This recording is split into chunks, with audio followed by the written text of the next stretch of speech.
সাভার থেকে বিমানবন্দর পর্যন্ত এগিয়ে চলছে উড়াল সড়কের নির্মাণ। প্রকল্পের আশুলিয়া বেড়িবাঁধ অংশে গার্ডার উত্তোলন কাজ এগিয়ে চলছে। প্রকল্পের আশুলিয়া বাজার থেকে দড়ির মোড় পর্যন্ত উড়াল সড়ক চালু হলেই নিচের সড়কটি ভেঙে ফেলা হবে। মূলত সড়কের দুপাশে এই বিস্তীর্ণ জলাধার উন্মুক্ত করতেই নিচের সড়কটি ভেঙে ফেলার পরিকল্পনা করা হয়েছে। আর এই নিচের সড়কটির পরিবর্তে আশুলিয়া বাজার থেকে দড়ির মোড় পর্যন্ত মূল এলিভেটেড এক্সপ্রেসওয়ের দুপাশে দুলেন করে আরও 4 লেনের উড়াল সড়ক নির্মাণ করা হচ্ছে। এই অংশে মূল এলিভেটেড এক্সপ্রেসওয়েতে যানবাহন চলাচলের জন্য টুল প্রদান করতে হবে। তবে এলিভেটেড এক্সপ্রেসওয়ের দুপাশে যে উড়াল সড়ক নির্মাণ করা হচ্ছে আশুলিয়া বাজার থেকে দড়ির মোড় পর্যন্ত, এই উড়াল সড়ক ব্যবহারে যানবাহনগুলোকে কোনো প্রকার টুল প্রদান করতে হবে না। আশুলিয়া বাজারের দিক হতে আমরা চলে আসলাম দড়ির মোড়ের দিকে। আশুলিয়া বাজার থেকে দড়ির মোড় পর্যন্ত মাঝখানে আশুলিয়া বেড়িবাঁধ সড়কের দুপাশেই গার্ডার উত্তোলন বেশ অগ্রগতি হয়েছে। এদিকে সামনে দড়ির মোড়ে মিরপুর বেড়িবাঁধ এবং কামারপাড়া বেড়িবাঁধের অংশে ওঠানামার জন্য র্যাম্পের নির্মাণ কাজও এগিয়ে চলছে। ওঠানামার জন্য র্যাম্পের গার্ডার উত্তোলনের পাশাপাশি সংযোগ সড়ক অংশে মাটি বহরের কাজও এগিয়ে চলছে। আর এই দড়ির মোড় থেকে এলিভেটেড এক্সপ্রেসওয়েটির প্রত্যাশা সেতু হয়ে কামারপাড়া সেতু পর্যন্ত প্রায় সম্পূর্ণ অংশে উড়াল সড়কের গার্ডার উত্তোলন কাজের পাশাপাশি উড়াল সড়কের ডালাই কাজও সম্পন্ন করা হচ্ছে। সবকিছু মিলিয়ে রাজধানীর আশেপাশে চলা বিভিন্ন প্রকল্পগুলোর মধ্যে অল্প সময়ের মধ্যে বেশ অগ্রগতি হয়েছে এই প্রকল্পটির।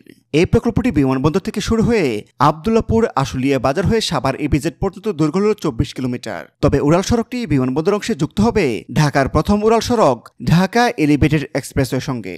এতে করে সাভার ইপিজেড থেকে বিমানবন্দর হয়ে ঢাকা চট্টগ্রাম মহাসড়কের কুতুবখালী পর্যন্ত উড়াল সড়ক দাঁড়াবে 44 কিলোমিটার। এই উড়াল পথে 44 কিলোমিটার পথ পাড়ি দিতে সময় লাগবে 1 ঘন্টার কম। সেই সঙ্গে সাভার ইপিজেড থেকে চট্টগ্রাম মহাসড়ক পর্যন্ত রাত দিন 24 ঘন্টায় রাজধানী ঢাকার উপর দিয়ে পণ্যবাহী যানবাহনগুলো চলাচলের সুযোগ পাবে। বর্তমানে রাত 10টার পর থেকে সকাল পর্যন্ত পণ্যবাহী যানবাহনগুলো রাজধানীর উপর দিয়ে চলাচল করতে পারে। আমরা প্রকল্পের দড়ির মোড়ের দিক হতে প্রত্যাশা সেতু পার হয়ে বেশ কিছুটা সামনে এগিয়ে আসলাম। সামনে এই প্রকল্পের কামারপাড়া সেতু। এই কামারপাড়া সেতুর অংশে এই উড়াল সড়কে ওঠানামার জন্য উড়াল সড়কের পাশাপাশি র্যাম্পের নির্মাণ কাজও এগিয়ে চলছে। এছাড়াও এই উড়াল সড়কের নিচের অংশে আবদুল্লাপুরের দিক হতে পুরাতন দুলেনের সড়কের পাশে আরও দুলেন সড়কের নির্মাণ কাজও চলছে। সবকিছু মিলে উড়াল সড়ক ঢাকা আশুলিয়া এলিভেটেড এক্সপ্রেসওয়েটির সার্বিক নির্মাণ কাজের অগ্রগতি হয়েছে 50%। হাতে সময় রয়েছে আরো 16 মাস। এদিকে প্রকল্প সূত্রে জানা যায় প্রকল্পটির 1960টি পিলারের মধ্যে 1200টি পিলার দাঁড়িয়ে গেছে। সেই সঙ্গে প্রকল্পের বেশ কিছু পরিবর্তন করা হচ্ছে। প্রকল্পে থাকা 3টি ব্রিজের উচ্চতা আগের তুলনায় বাড়ানো হচ্ছে। সেই সঙ্গে বেশ কয়েকটি জায়গায় বায়োডাকও প্রশস্ত করা হচ্ছে। এসব কারণে নকশা পরিবর্তন এবং পানি, বিদ্যুৎ ও গ্যাস লাইন স্থানান্তর কারণে প্রকল্পটির খরচ বাড়বে বলে জানিয়েছে প্রকল্প পরিচালক শফিকুল ইসলাম। তবে প্রকল্পের ব্যয় কি পরিমাণে বাড়বে তা এখনো নির্ধারণ হয়নি।